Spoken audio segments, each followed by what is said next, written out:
Anin Bojo. I'm Sherry Lawson, host of Indigenous Voices. We're still here. Today, my special guest is Mark Douglas. Welcome, Mark. Oh, am I supposed to say, hey? Yeah, it doesn't matter. I'm going to ask you to introduce yourself, please, in whatever way you think is proper. Go ahead. Bojo, Padan Kwatan Disnikas, and Jickening and Donjaba, Mong Dodem. In the language, I said that my name was Cloud Approaching, and I come from the beautiful community of Minjickening, Rama, and I'm of the Loon clan. Okay, thank you. Now, you've had an interesting career. You've worked in all different kinds of places for different levels of government. Can you tell us, Mark, some of the jobs you've had over the decades, in whatever order you want? As if I could remember that far back. Let's see, I was a street counselor in the city of Aurelia, drug and alcohol abuse. I worked at a Frederick Street Center. I then went to Simcoe County, and I was a welfare officer for the county. I then joined the police force in Rama. I replaced Walter Sharp, who had passed away. Walter had been the RCMP officer in Rama for, 40 years or so. I was the first officer of Native ancestry to be hired. And I was there for 3 years. I then jumped ship to the Ontario government with the Native Community Branch of the Ministry of Citizenship. I was there quite some time, 13 years or so. Then I jumped ship to the Ogawash Tribal Council as the executive director.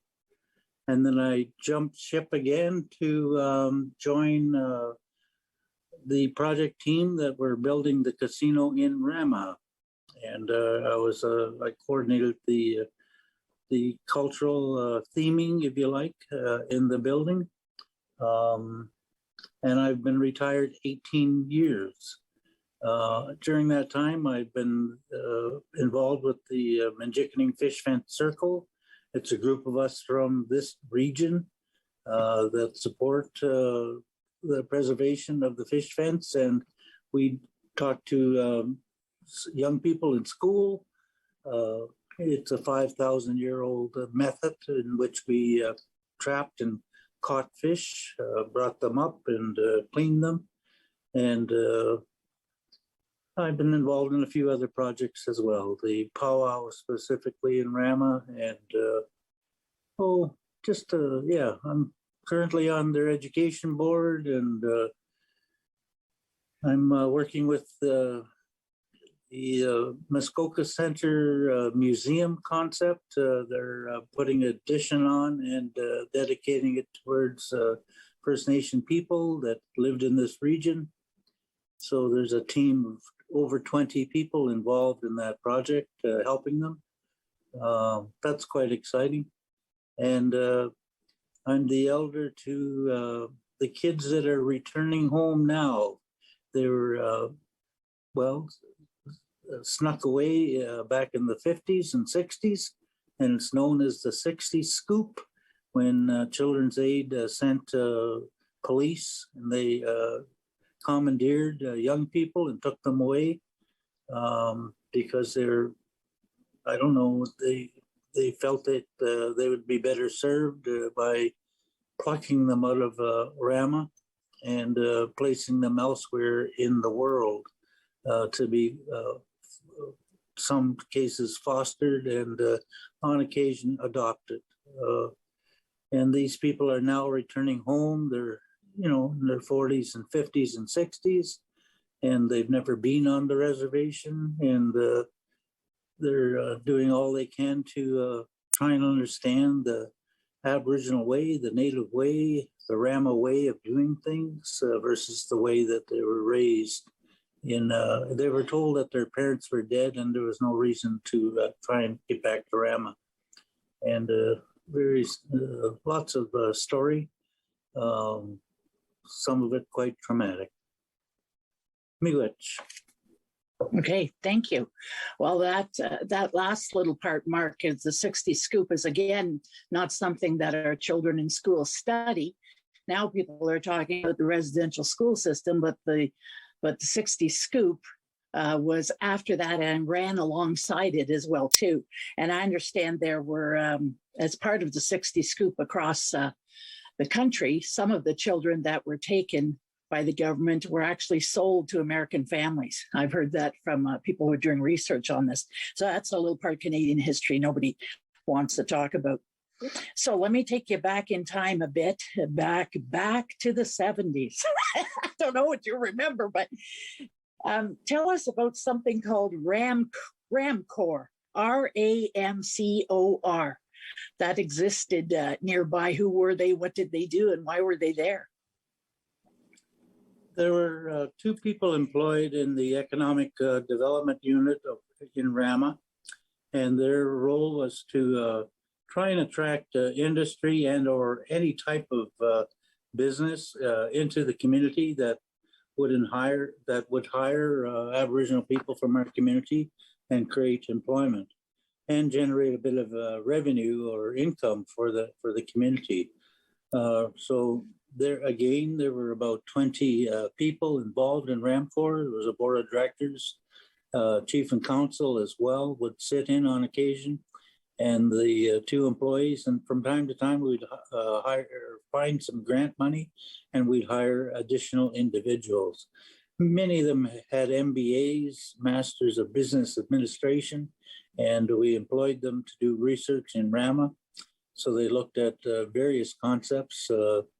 We eventually built a building across from our church and hall, and we took down the old school, and we built our first light manufacturing concept in Rama, and that employed several people.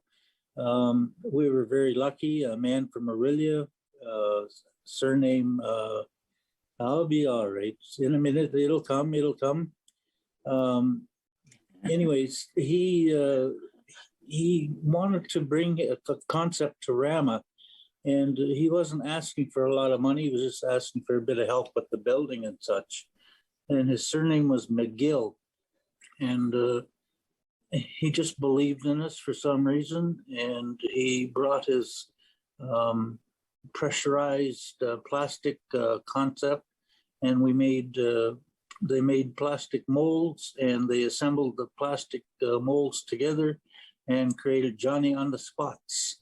We were quite famous for some time. Our Johnny on the Spots went from coast to coast to coast all over Canada, and all assembled and made in Rama. That was pretty unique. And he employed at least a dozen people from our community, taught them all the molding and the salesmanship, and how to assemble these toilets and what else they could make out of plastic. And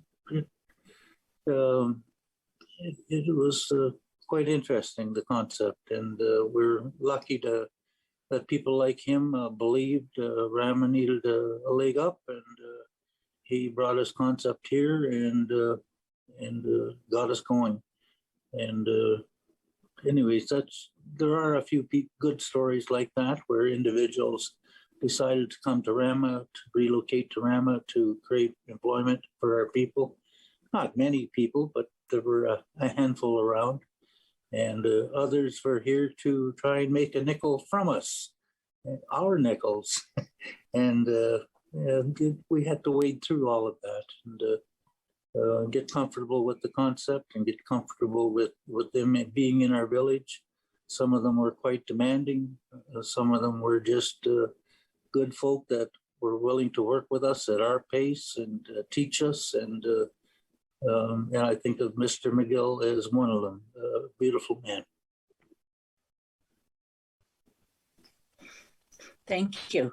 Now, we're talking decades ago. And when you talk about people coming to our community and helping us with things, I think about, was his name Larry Lester, Mark, involved with the casino project? Yes. Again, it was RAMCOR that began looking at the concept of casinos. I recall of the 20 of us, 2 of them talked about George St. Germain, Cumberland Beach George, and Ted Williams were 2 members of Ramcor that said, we should look at the concept of casino. I remember the 18 of us, I had various reactions. Mine was, yeah, right. I'll recall that for forever. And by the time the FBI came and talked to us, and various police forces from the United States came here to talk about casinos and how to manage and oversee them to ensure that the negativity, the organized crime and such could all be abated by employing certain techniques and tactics and policies. It was all interesting times.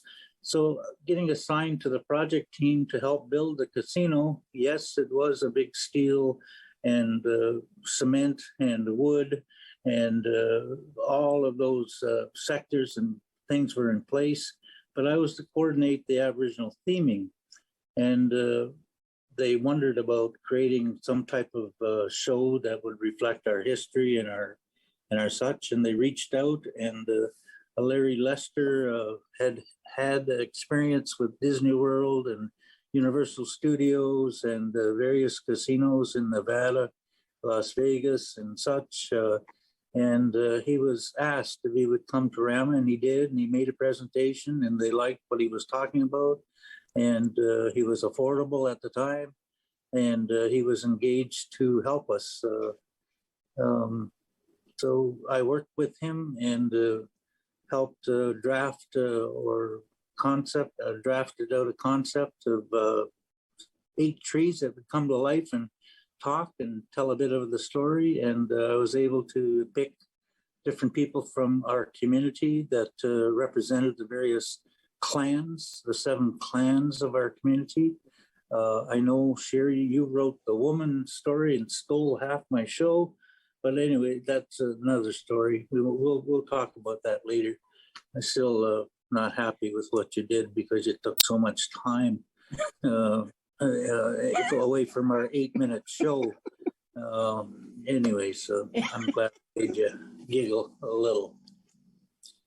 But Larry Lester, beautiful man, lives in California, still alive, still going, and he's retired now, but we enjoy each other's phone calls from time to time, and we just laugh and try and reminisce about those beautiful times working in Rama.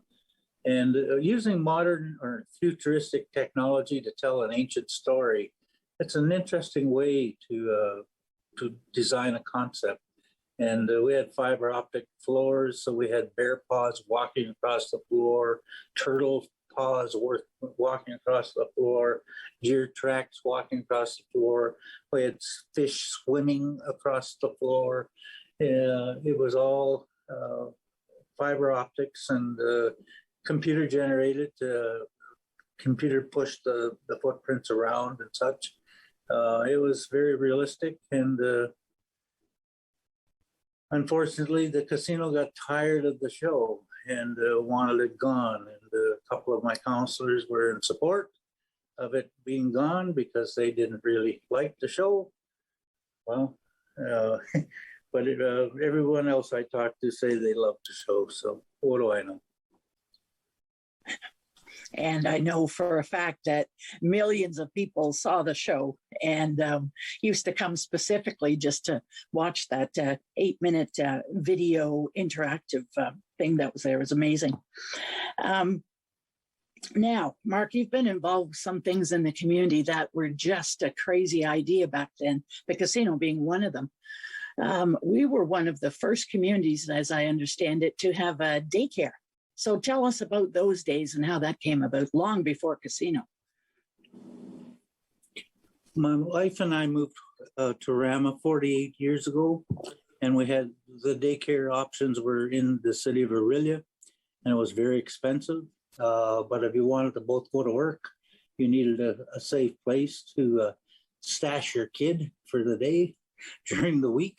And the opportunity I was reading, and I read that Indian Affairs was willing to work with community and provide monies to set up a building, and manpower. Were willing to train members of our community to run and work and play different roles at the daycare, and that we qualified. We were high unemployment in our community and such, and to create work for 6 women and a cook, 7 people, and a cleaner, part-time cleaner. So to create that many jobs, it was at a time when we had high numbers of people not working. There just wasn't a lot of opportunity around. And anyways, we wrote a proposal. I accidentally stepped on the women's toes by telling them our kids would be in a better environment that if they stayed home and learned their ABCs and colors. And somehow I got carried away with myself and said the daycare would do a better job, and insulting all these mothers that were raising their children. And I was lucky that Derlin Snake, a member of our community and skilled in communications, and he did a video. He ran to Christian Island and ran to Curve Lake, and he used his Super 8 camera to take pictures of kids attending the daycares that were in existence in those communities, and slowly got all the mothers back on side. And it went to council with support of the women finally, and we got our daycare approved, and we were lucky. We got approved, and then they shut the program down, not to be offered again. But we were lucky we got our daycare. And the daycare now is in a different spot. It's on the main road, but it's recognized as one of the best childcare centers in the county today. They do a lot of culture and language learning there as well. So thanks for those early days, Mark.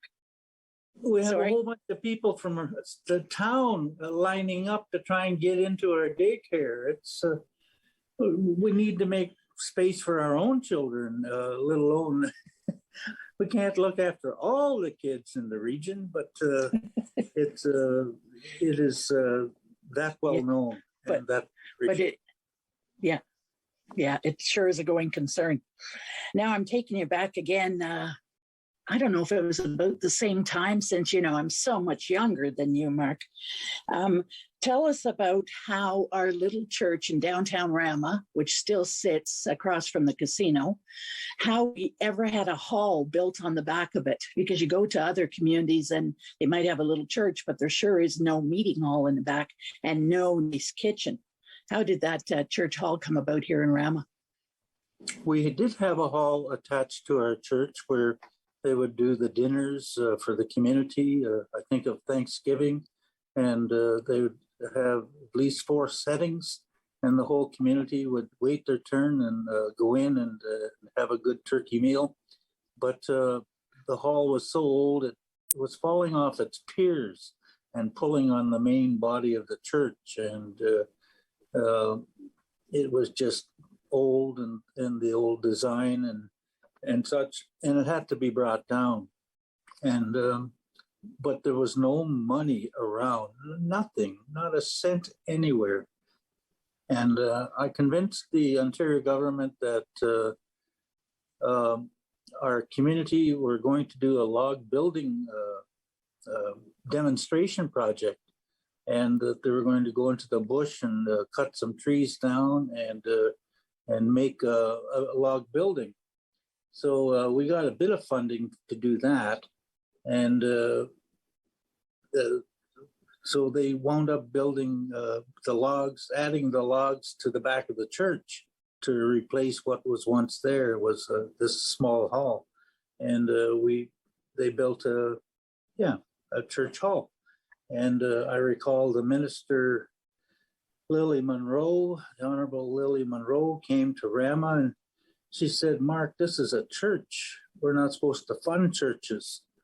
And I said, well, ma'am, they were doing a log building demonstration project. I couldn't very well tell them where to put the logs or where not to put the logs. So I had to stay out of it. It was a community decision, and they decided to put the logs there and build well, it's really a log building demonstration project. It's not really a church hall.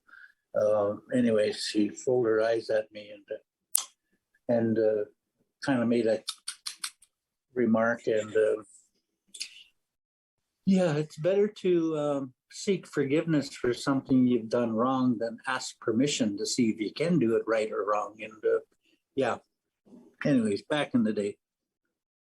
Yeah, and that hall is still standing there as well and still being used. And that was you going around the process a little bit, trying to figure out how were you going to get it built. Well, let's teach some people how to take down trees and strip them and make logs into them. Still got done. Seems like you've always been thinking outside the box and bringing things here that weren't here before.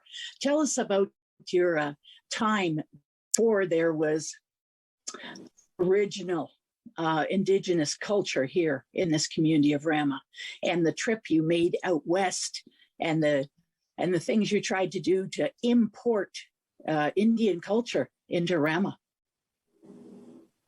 Well, when I was 12, I ran a day camp. There was no money, but my uncle had the keys for the hall, so he trusted me enough to lend me the keys for the day, and I'd open up the hall and fill it up with young people, teenagers, and grade 7, 8, 9, and 10, and 11, 12. And then I was lucky. The North American Indian Traveling College out of Cornwall, Akwesasne. Again, I'm trying to, I see him, can't think of his name right at the moment because I'm like that. Ernie Benedict came, and he'd stay 2 weeks, and he'd show us all his 35 millimeter pictures that he had. And Mohawks danced backwards, but he would teach us all his dances. And he kept assuring me that our elders would wake up, our elders would take responsibility, our elders would begin teaching us the things that they hadn't taught us yet, because they were under tremendous pressure by, well, government, church, and the school authorities, the pressure to not teach any of the Aboriginal things like dancing and, harvesting animals out of the bush. And they wanted us to forget all that and get a good education, and we'd get a good job, and then life would be hunky-dory. And to forget about the culture, forget about the language. And it was a bit slow. There was just a couple of us, then there were 4 of us, and then there were 8 of us. This took time, and the 8 of us were advocates for language and old style dancing, and just any legends or story about who we were as a people. And it was a beautiful concept. We're still learning. We're still building. For instance, the Narrows held the fish fence that was once ours, and we looked after it. And then we moved up to Rama, and then the government told us not to hang around Atherley anymore. So it was kind of hard to look after something that when you're not allowed to go there. And it took a while, but now my council fully stand up and say they are the key people. They are responsible for the fish fence, and they make decisions, and they work collaboratively with the city of Orillia and the Ramera government and the Orillia Severn Township government, and they make decisions together on all things at the Narrows. So it's good that they've accepted that responsibility, but it took 20 some years for them to make that decision. In the beginning, they were too busy, didn't think it was theirs. There are a number of reasons why they didn't help in the beginning. I was lucky that as a small boy, I went there with an elder, Renson Ingersoll, and Renson would talk about the amazing place and how many Indians that would come from all over this region, and they'd come there mid-March, and they'd camp there, and live there during March and April and May, and they'd work together and help each other like barn racing. Everybody helped. Everybody had a role to play, and it was just the way he described that story. It was just, I'll never forget it. He taught me so much about people working together, even though they're different, the different clans and the different styles of how you go to work, but start believing in each other, even though they're different, and working together to create something. That's how we've been lucky. It's not a majority rule all the time. It's not 5 against 2 or 4 against 3. It's when all 7, the chief and 6 counselors, they talk and they talk and they talk until they're all comfortable, and it becomes unanimous when they support a concept. And some of them don't get on board right away. It takes them a few weeks to think about it, to talk to other members of the community, and then eventually they get on board. And that's what consensus is all about. And that's the ancient way of our people, was based on consensus versus majority rule. But the non-Indian way, the church way, the school way, it's all about debate and argument, and winning people over through that method. And if you and I start arguing, we'll be arguing for a long time, and we will never collaborate or work together on anything because we'll be so upset with each other. I'll tell you that I don't even like your shoes. It never has anything to do with anything, but it gets you so uptight and unfriendly, and that I pick on your shoes. I've seen the fights. There was a time when we had $100, and 2 counselors each would have a different concept of what the $100 should go for. And then the chief, our father, the chief, he would have something else he'd want funded. Mark, you've given us a lot of lessons that people in all the 4 directions can learn from. And this was just a little wee peek into the past here of this community. And I thank you so much, Kachimigwach, for being my guest today, and keep doing the work you're doing. Chimigwach, Mark. Okay. I'm 72 and a half, and I ain't going to be doing much of this much longer. Cha.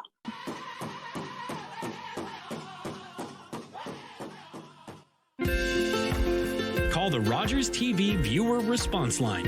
Email us or connect with us on social media.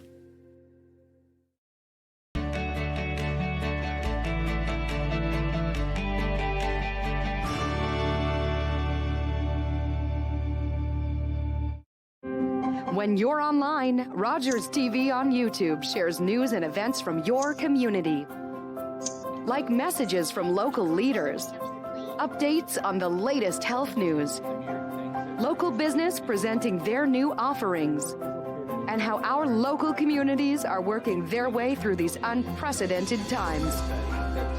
Visit and subscribe to Rogers TV on YouTube for the latest local information. Everybody knows not to drink and drive, but some people still think it's okay to take drugs and drive. Police have the authority, the ability, and the tools to determine if drivers are impaired by legal or illegal drugs. And because drug-impaired drivers can pose just as